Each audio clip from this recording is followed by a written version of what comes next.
most of my service has been done in film since 1973. So in editing this series, I was always fascinated by the many beautiful still pictures that were in the series. And in 31 hours, there's quite a few still pictures at 24 frames a second, times 60 times 60 times 31 is? Who's quick? Over 2 million. So we've been taking some beautiful still pictures of Srila Prabhupada, and also a few more telling the story about, very briefly, but just some highlighted pastimes of Srila Prabhupada. This is Ananda Ashram, and we all know, most of us know that Srila Prabhupada was very much alone in his early months in New York City. One of the persons he met was Dr. Mishra. And Dr. Mishra had a ashram in upstate New York. So Srila Prabhupada was invited to stay there. And these are some of the very first pictures we see of Srila Prabhupada in the West from video and film frames.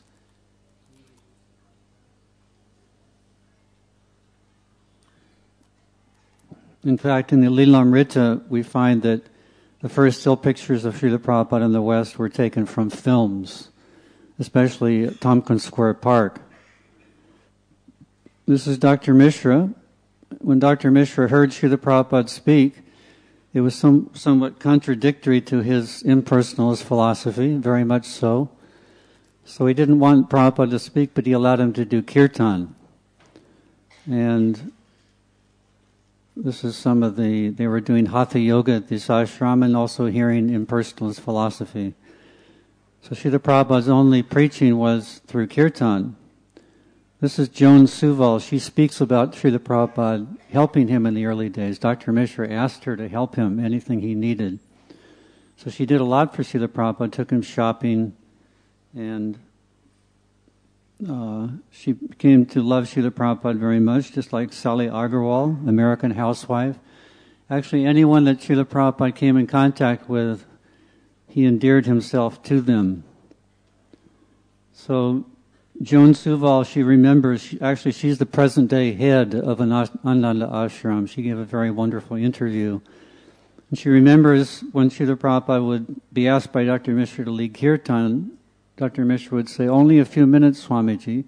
It is late, they are tired." And Prabhupada would say, yes, only a few minutes. And once he started, it would rarely go on less than an hour.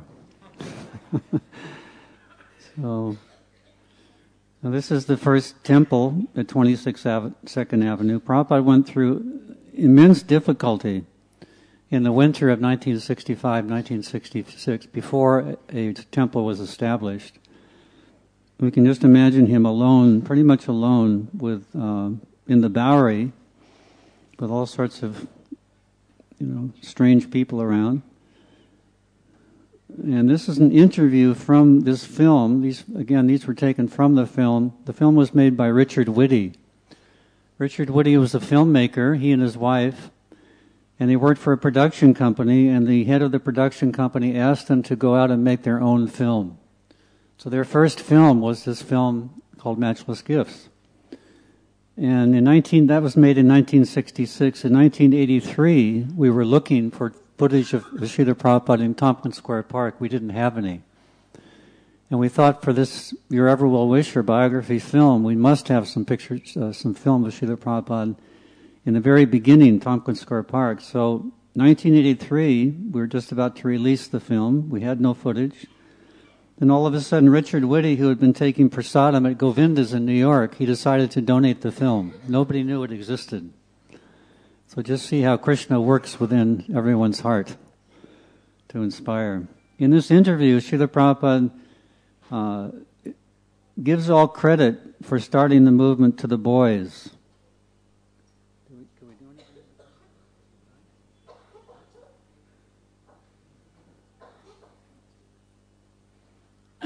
And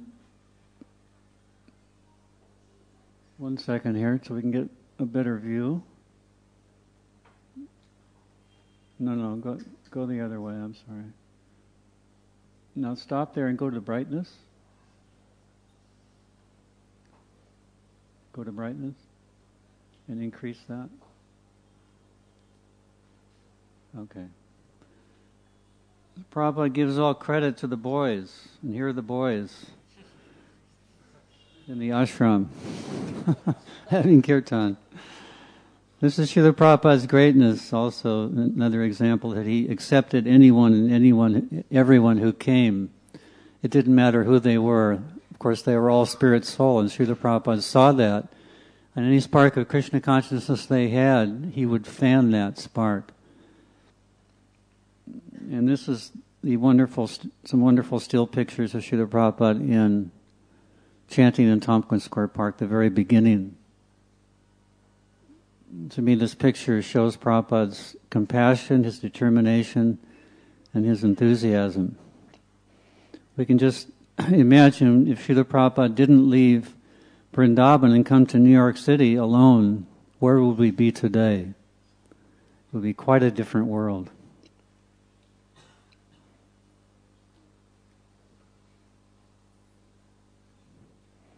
So you don't see anyone in dhoti. I think the only one in this scene was Kirtanananda Swami. So Srila Prabhupada stayed in New York for some time. On the right we see Mukunda Maharaj in a beard. And he wanted to go to India. So he told Srila Prabhupada that. And he said, I want to stop in San Francisco first and on to India.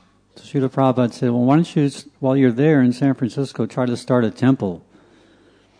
So he got to San Francisco and did just that. He got a storefront similar to New York, and arranged for a mantra rock concert with all the famous bands at that time.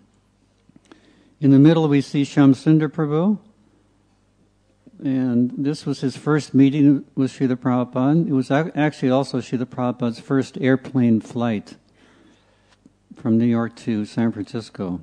So Shyamsundar Prabhu was thinking, if the Beat generation, headed by Allen Ginsberg, who's on the left, likes Srila Prabhupada, then he's for me.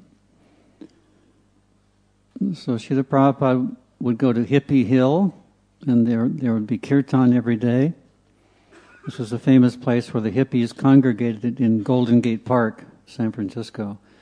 This is one of the earlier followers, and this is Jayananda Prabhu, who became known as Mr. Rathayatra. He also became known for his wonderful, humble nature, and also making many, many devotees. So Srila Prabhupada endeared himself to the hippies because he, number one, stayed with them in the Haight-Ashbury in their area, and also he was with them in kirtan, and he didn't go off and stay in some big hotel like other swamis, but he was among the people. You see Srila Prabhupada's obvious pleasure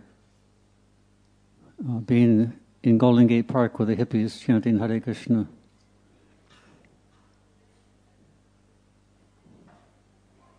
So here Srila Prabhupada is in New Jersey. He had gone back to New York and he had a stroke or a heart attack. So he was recuperating in a bungalow on the Jersey shore, the Jersey beach. While he was there, he received an audio recording from the San Francisco devotees. It was a kirtan. When the New York devotees heard the kirtan, they were shocked. Because number one, it was a new tune. We didn't make up tunes in those days. So it was a new tune and it was a wild-sounding kirtan. All kinds of strange instruments and people saying, far-out things, and I'm not sure what it was. But Prabhupada was very happy to hear it because he was really thrilled that the devotees were still chanting Hare Krishna after he had left. So Prabhupada encouraged both sides. He encouraged the conservatives, the New York devotees, and he also encouraged the liberals. Whoever was taken to the process, he would encourage.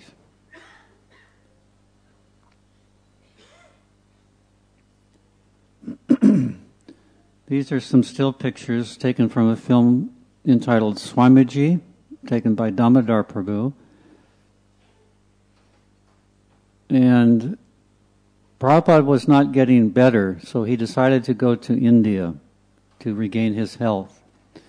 And he told the devotees also that he may not come back, which was completely devastating to the devotees. So they asked Damodar Prabhu to make a film of Srila Prabhupada, and after Srila Prabhupada left, they would be able to see that film, which they did every day, and chant their japa as they watched Srila Prabhupada's activities in his room.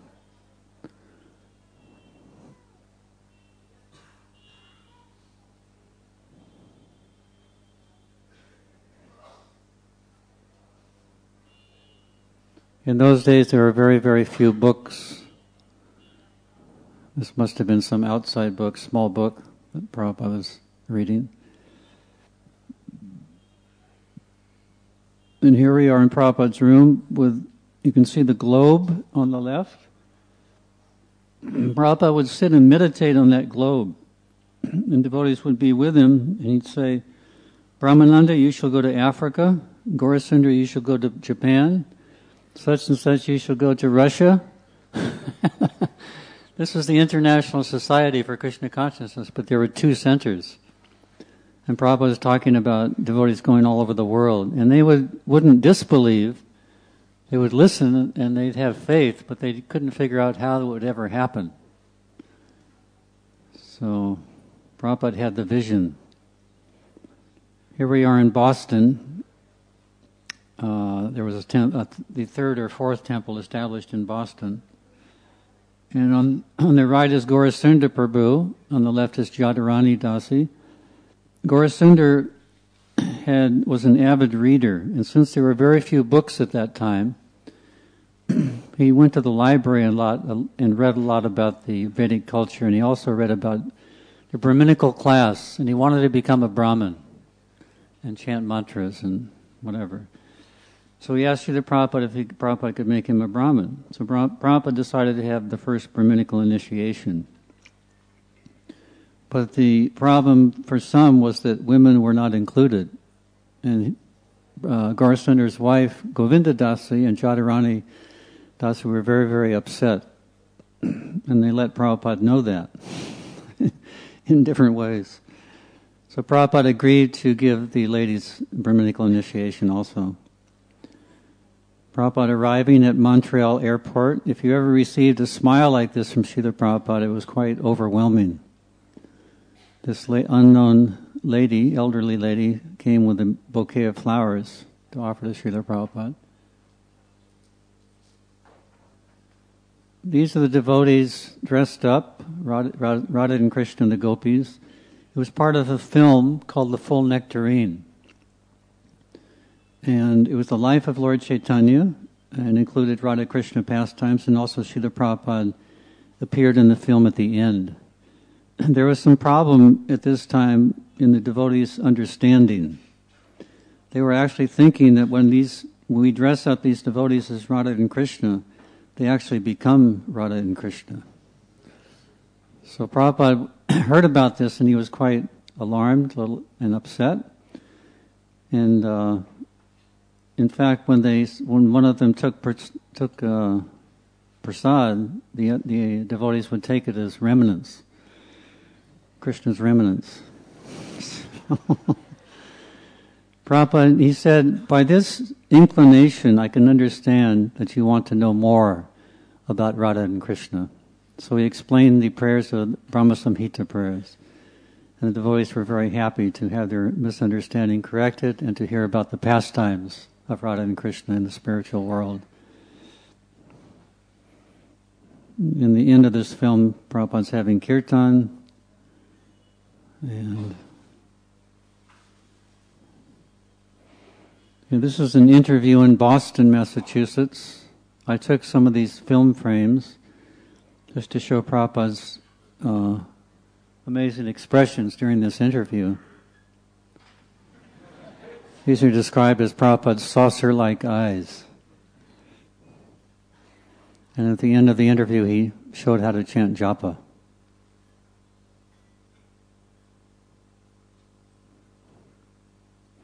This is Prabhupada's arrival in San Francisco Airport, 1970. for the first very large Rath Yatra, the first 3-cart Rath Yatra in ISKCON. And every temple president bought Srila Prabhupada a garland of gardenias. Gardenia is a very highly scented flower, Prabhupada's favorite.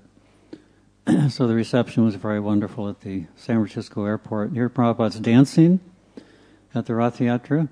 You can see on Prabhupada's shirt there's a pearl cufflink. One Mataji made this shirt for Prabhupada, and Bhavananda Prabhu insisted that Madhavisa Prabhu, the president of San Francisco, buy Prabhupada real pearls for his shirt, although they didn't have much money. So he gave in, and Prabhupada wore this shirt at the Rath Yatra. And also this is the first time that Prabhupada jumped off the ground while dancing. He taught the devotees the Swami step, which is back and forth, but he'd never jumped before, and so this was thrilling for the devotees. Prabhupada's departure from San Francisco, in a darshan before he left, he asked the devotees, why have we gone to all this trouble to put on this festival? It was a huge, huge endeavor. Prabhupada repeated, why have we gone to all this trouble? Then he answered his own question. He said, it is the compassion of the Vaishnavas. Then he said it again, and then tears came to his eyes to see the hard work of the devotees for the purpose of preaching. So we see that all over the world today in ISKCON, huge festivals going on, wonderful programs, big temples being built, with much, much endeavor. So this is the compassion of the Vaishnavas. It's very wonderful to see. Prabhupada so much appreciated our efforts and still does. This is a little dark, I'm sorry, but it's Prabhupada's, the devotees are escorting Prabhupada down the corridor of the San Francisco airport with a roaring kirtan. And you can see there's big posters of the Parampara. You'll never see this in a U.S. airport again. And incredible receptions during that time at the airports. These are devotees watching through the glass to see Srila Prabhupada board the airplane. That's Dinabandhu Prabhu on the left. Do you recognize him? We were all very young in those days. When I came to India in 1970, I was one of the elders. I was 27. You can just imagine all the mistakes we made as young neophytes. On the right is Mahatma Prabhu. And Prabhupada in Los Angeles in 1970, the Watsika Avenue Temple was purchased. That was the first large temple in ISKCON. It wasn't a storefront anymore, but it was a full-fledged temple. It was actually a former church. In those days, we actually bought up quite a few of the churches because the attendance in the churches was diminishing and the population of devotees was increasing. And Prabhupada instituted this very simple, sweet ceremony. As he came back from his morning walk, he offered flowers to the devotees, and the devotees offered flowers back to him. And you can see Sridhar Swami in the very top.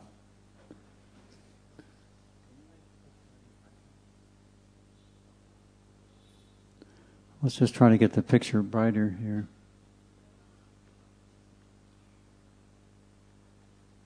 More and more and more, all the way up. Okay. Prabhupada paid special attention to the children. He loved the children very much. He actually said, one time there was a question asked of Srila Prabhupada in the Gurukul, can we use the stick to punish the children? And Prabhupada said, if you use the stick on them, I will use a stick on you.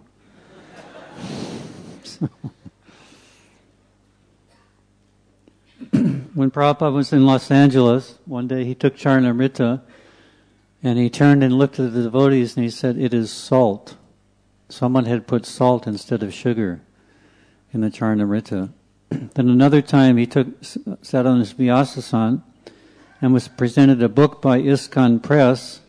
When he opened the book fell apart in his hands. Another time, he took darshan on the altar, and the picture of his spiritual master was upside down. So there was some bad, some ill omens. And Prabhupada understood that the devotees, there was some misunderstanding in the minds of devotees. And this time they were underestimating the position of the spiritual master.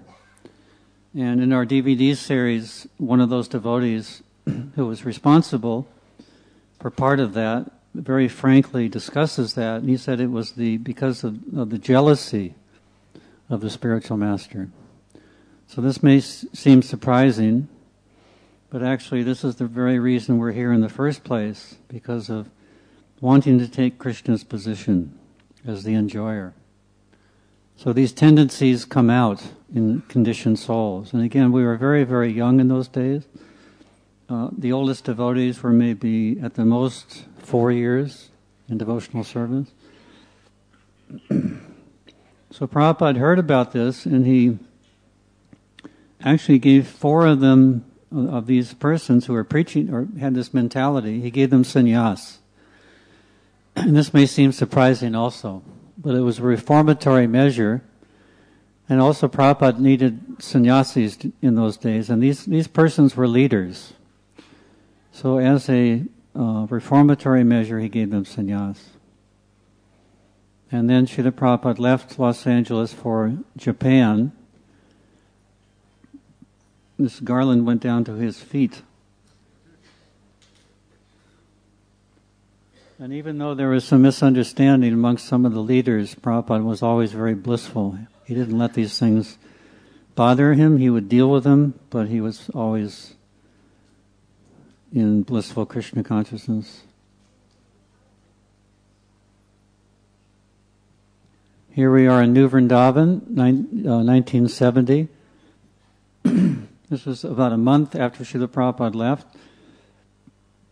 It's Lakshmi Muni Mataji in the front with a baby. And this was Janmashtami.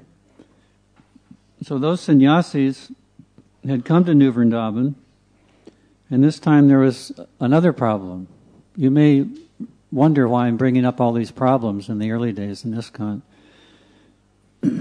Actually, we've been given a very precious knowledge through Guru Parampara, and we have to be very careful not to change anything and to pass it down intact, because the tendency again for conditioned souls is to go off and create their own ideas. Just like there's some movements today in India. The founder established the movement some 100 years ago or so, and now today the followers are saying that he is Bhagavan. Right? This is going on. So what happened here in New Vrindavan, well, just further on this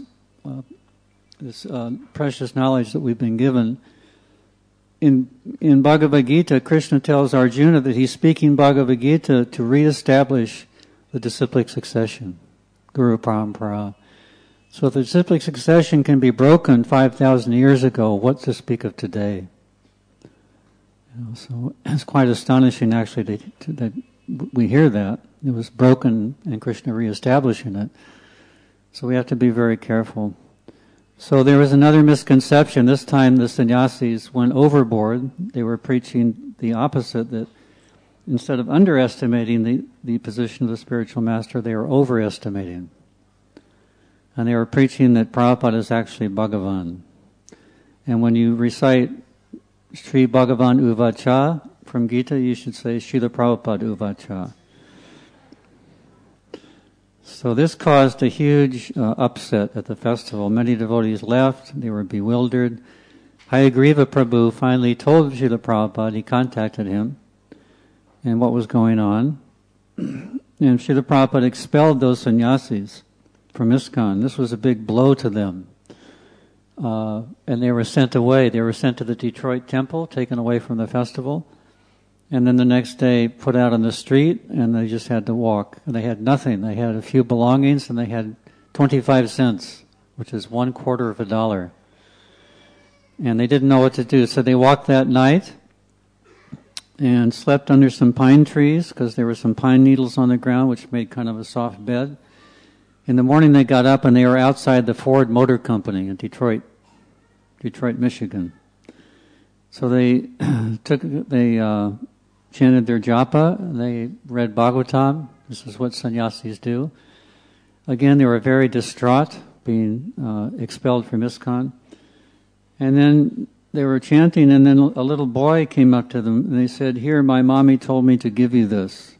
And he had milk and a loaf of bread. And he put it down and ran away. So they offered that up, and they took prasad.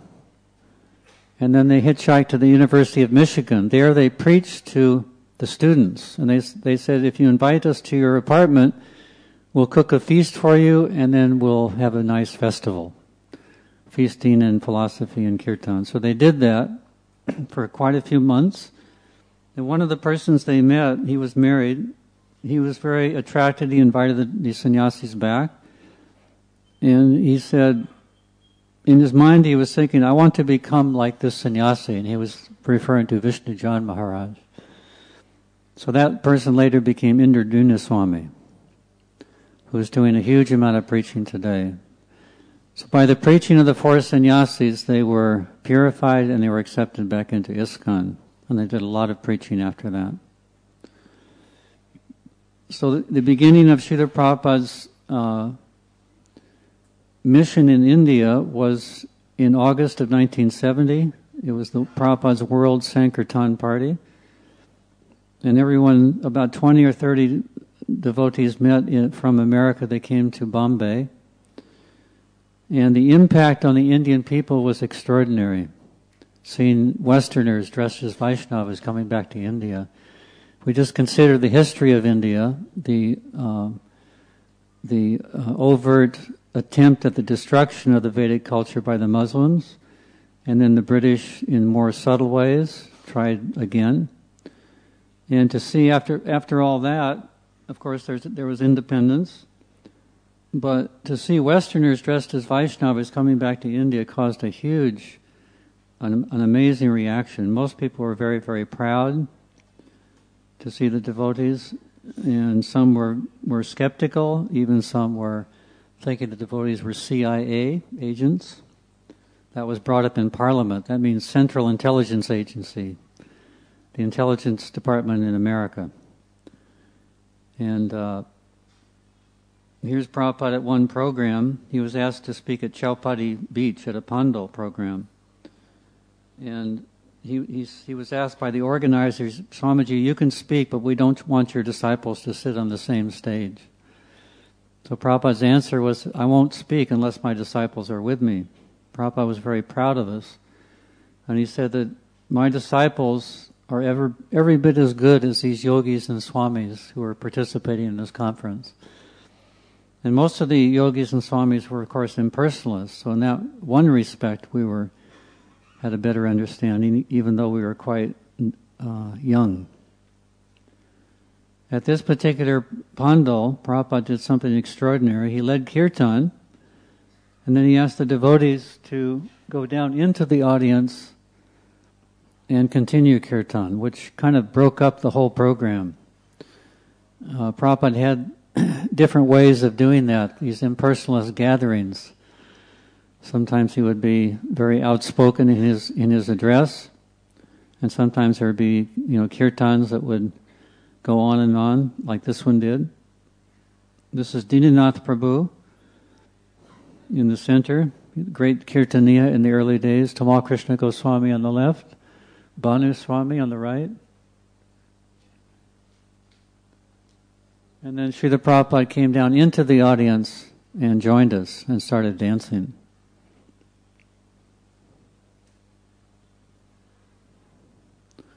This is Yamuna Devi.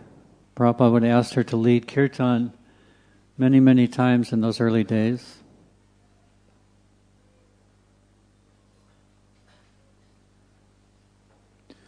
And during those early months in India, devotees would go to many, many towns. And this is one train ride to Amritsar, and they stopped in Mathura Junction station. This was the first time the devotees had stepped foot in the Holy Dham. But it was only for 20 minutes because the train stopped and then went on to its destination. At every stop they would get down and have kirtan. And Yamuna Devi says these trains were like vehicles taking us from one kirtan to another. And when they had kirtan, hundreds of people would congregate on the platform. So very soon the whole of India knew about the devotees. They traveled all over India. This is Kaushalya Devi on the left, Guru Das Prabhu in the center, Rivadinanda Prabhu on the right. This is Kirtan in Amritsar. And this is Malati Devi in Surat, Gujarat. The reception here was incredible. This is where I first met Srila Prabhupada. I had come from America as a photographer to do a photographic essay for a master's degree thesis in photography. So I wanted to meet Srila Prabhupada. I was attracted and travel with the devotees and take pictures. So coming from the streets of New York, taking pictures of the devotees to Surat was it was a photographer's dream actually. The reception here was like devotees being received like demigods. And during the kirtan through the streets, we couldn't go more than a few yards without being stopped and being garlanded and sandalwood paste and drinks and even arti offered to the Harinam party. It was an amazing, amazing time. Actually, one mayor of one town, he said, even if Indira Gandhi had come to our town, she would not have received the reception that Srila Prabhupada did and his devotees. She was prime minister at the time. So I met Srila Prabhupada when I arrived that evening, one evening. I showed him the article that I had done from a magazine. He liked it very much. And I asked him if I could travel with him and the devotees. And he said, "Are you going to become a devotee?" And I said, "I don't think so." I was attracted, but I couldn't imagine joining the movement. So Prabhupada said, "Then you cannot stay." And I was quite devastated. I just arrived that evening. So I didn't say anything else, and Prabhupada didn't say anything, and I stayed for 2 months and traveled with the devotees, took lots of pictures. Actually, Prabhupada knew everyone's heart, so he knew that I had some attraction, and he very kindly allowed me to stay in the association of devotees to develop. And that is the most important thing, the association of devotees for advancement in Krishna consciousness. This is repeated time and time again in our Shastras. So you can see every morning in the newspaper they would print the particular route of the Sankirtan party in that particular part of the city. So the people in that part of the city would decorate the streets. You can see how they did that, just quite amazing. There I am in the blue shirt, mustache, long hair. And these are some of the pictures that we took. This is Mangal Arti in Srila Prabhupada's room in Surat. This was an incredible time. The artis were so powerful, so intense. This is Yamuna Devi on the right.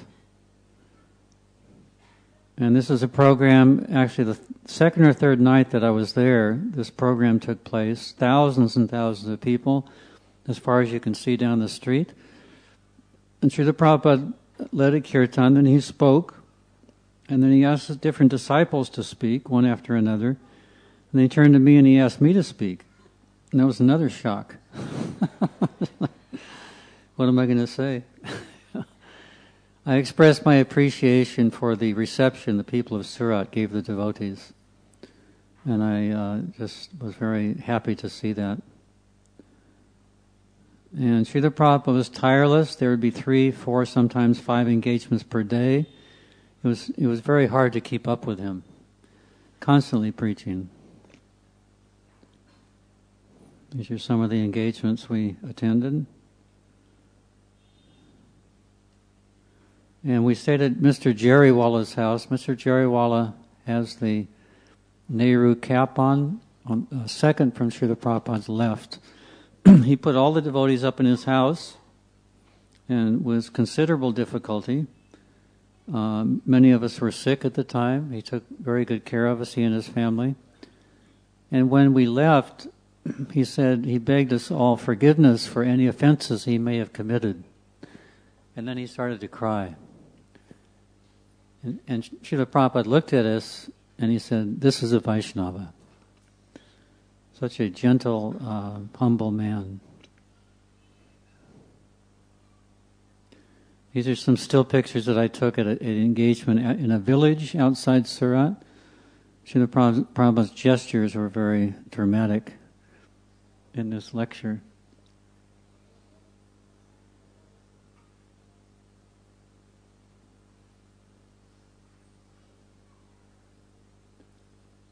Again, the Harinam party. Everywhere the Harinam party went, the streets were completely packed.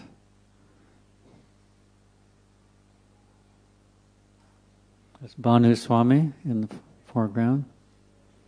The Malati Devi getting garland. Rivadinanda Prabhu in back of her. And Chidananda in back of him. Srila Prabhupada would take morning walk along this river. I visited Surat a few years ago, and this whole area is on the other side of the river, opposite the park, is now like a city. And again, anywhere, any opportunity, even a single devotee had, by engaging others in Harinam, they would take it. Here the Boy Scouts are chanting Hare Krishna.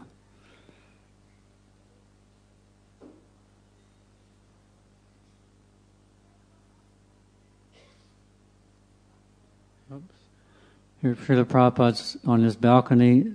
When the Harinam party would return from the streets of Surat, Prabhupada would come out and give us all darshan. Of course, the people were very happy to see Srila Prabhupada because they really wanted to see and know the person who brought India's spiritual culture to the West. Here we are in Allahabad. It was very, very cold. Kumbh Mela, 1971.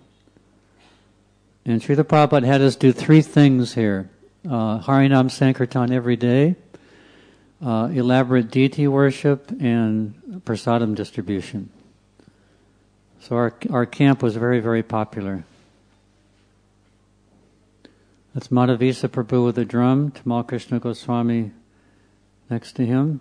He was Grihastha then, his wife in back of him, Madhuri Devi, Aravinda Prabhu in the blanket, Tusta Krishna Prabhu in the white behind Srila Prabhupada, Chitananda Swami with a turban, Giridhar Swami with a hat and the blanket, Yamuna Devi in back of Hansaduta Prabhu. These were the stalwart early devotees. So here Srila Prabhupada shaving. It was, again, very, very cold. Srila Prabhupada lived with us in a tent. Now this was Allahabad. Prabhupada could have stayed in a hotel, and he had many friends here because, of course, we know that he served, he was a Grihastha here in Allahabad for many, many years, and served his spiritual master at the local Sri Rupa Gaudiya Math. So Prabhupada, but still he chose to stay with his disciples. This is one of my favorite still pictures of Srila Prabhupada. To me it's like Prabhupada leading Lord Chaitanya's Harinam Sankirtan army, the general. But actually it's Prabhupada in a rickshaw. Still, it's a beautiful picture. You can lead an army in a rickshaw also. So we were going, Prabhupada took us to on a tour of Allahabad, some of the places that he used to visit, and also we went to the Sri Rupa Gaudiya Math. So all the devotees followed in rickshaws. Hansaduta Prabhu gives a very nice analogy. He said, we were just like little ducklings following the mother duckling. Wherever Prabhupada would go, we would follow him all over India and do whatever he wanted. So this is where Srila Prabhupada served for many years. He was always thinking, how can I do more service for my spiritual master? And we know that he donated the Radha Krishna Murtis here at the local Gaudiya Math.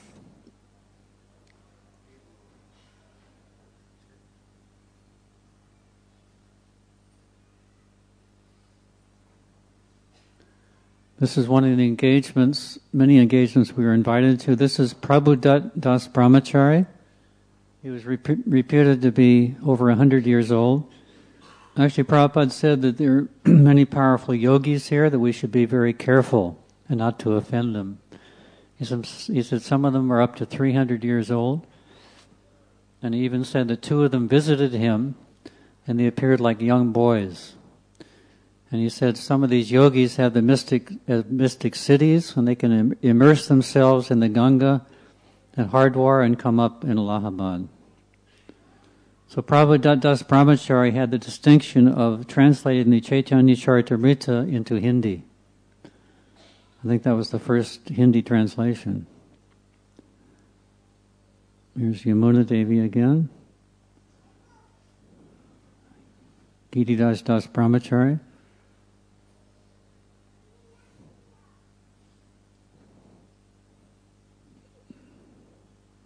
Prabhupada said, I think it was reported to be 7 million pilgrims that year. It was the 6th-year Kumbh Mela, 1971. Of course, we know that Prabhupada visited 1977 Kumbh Mela, which was the 12-year Mela, even though he was quite sick at the time. There's little Saraswati on her father's shoulders. Prabhupada said she was the perfect preacher because whatever she knew about Krishna, she would share with others. And in Kirtan, she would always have her arms in the air. So for Indians to see this little Western girl dancing with her arms in the air, chanting Hare Krishna, was just melted their hearts. Prabhupada in Benares. Wherever Prabhupada went, again, there was a grand reception. Here he's being drawn through the streets during Gaur Purnim festival. He was in a chariot drawn by 4 white horses. There's Jayapataka Swami on the left in the procession. Vasadeva Prabhu on the right. Dinanath Prabhu, the great Kirtaniya.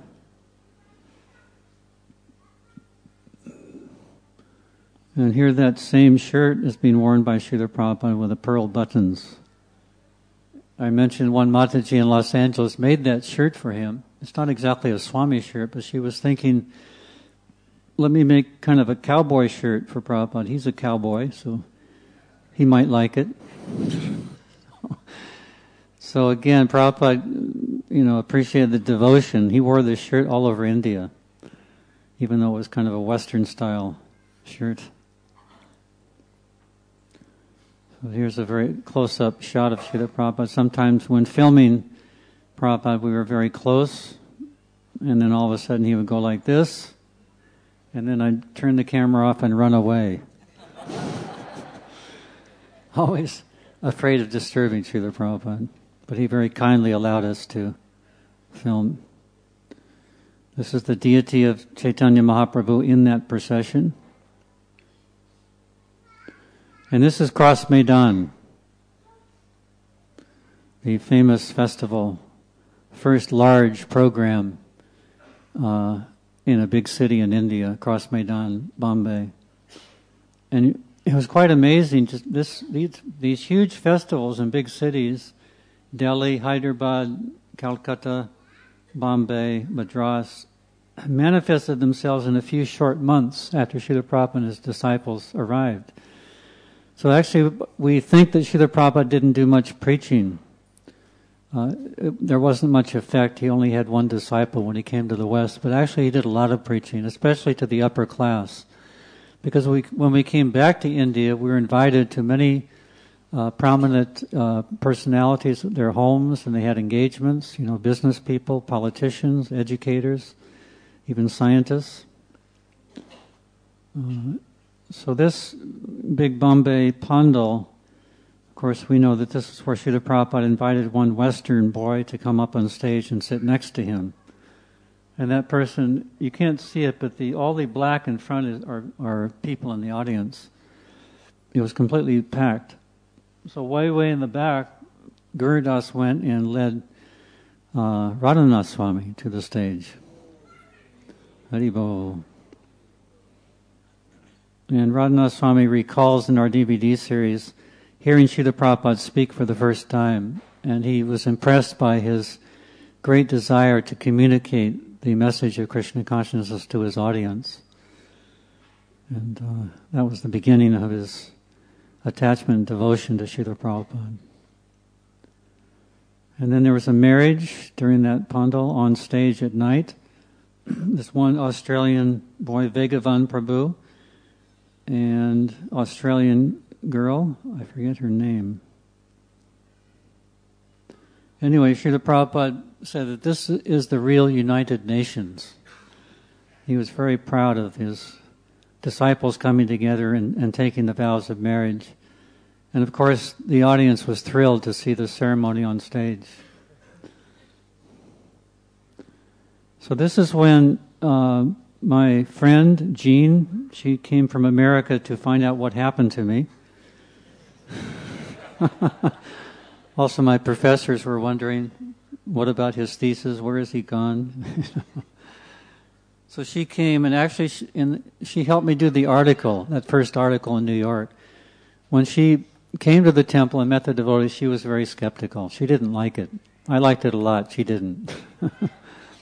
She was actually brought up an atheist. Sometimes she would preach to her friends to give up religion. She was a potent preacher. So anyway, she met Srila Prabhupada, and her idea was to do a photo essay on an Indian village. So she thought, let's ask Srila Prabhupada. He'll know where to go. He can suggest a place to go. So we asked him, and he said, anywhere you go, you will get your camera stolen, and they will cheat you. Quite discouraging. And then he said, best you go to Vrindavan. So before we went to Vrindavan, we went to Nepal, and we hiked up in the Himalayas. We had one book with us, and that was Bhagavad Gita as it is, the first edition, the blue cover. And Jean was reading Bhagavad Gita, and that was the first time she became a little attracted to the idea that we may be a soul and not the body. And of course, if we have actually understand that we're soul, then everything else can come from that. So here we are at 12,000 feet in an abandoned cabin. We stayed for 5 days. And it was a very wonderful time reading Bhagavad Gita in that beautiful, beautiful atmosphere. And then we came back down through India taking our art photography, as you say. And you can see some nice, symmetry in the pictures, but there's not much meaning. It was all about symmetry in those days, and if you could find some meaning, that was very good. So anyway, we were very... The shots in India were quite... We liked what we saw, and we took a lot of pictures. This is Benares, the washing ghat or something. And then we came to Vrindavan. And this is where Vishakha Devi became actually Vishakha Devi. And she became a devotee here. So Srila Prabhupada knew how to direct her. And she would very much love every day to sit in the temples and take pictures of the widows chanting Hare Krishna. And everywhere we went, we'd be greeted by Jai Radhe, Jai Krishna. And so it was a very wonderful time. For 1 month we spent there. And then we went to Calcutta to produce a Vyasa Puja book for Srila Prabhupada with some of our pictures. And there I took initiation, and a month later Vishakha Devi took initiation in Vrindavan, and we were married at that time.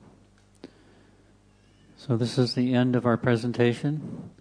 Srila Prabhupada ki jai. Do you have any questions or comments?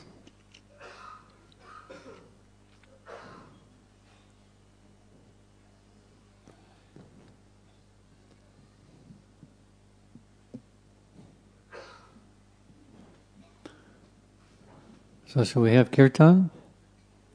Kirtan. Any questions? Haribol.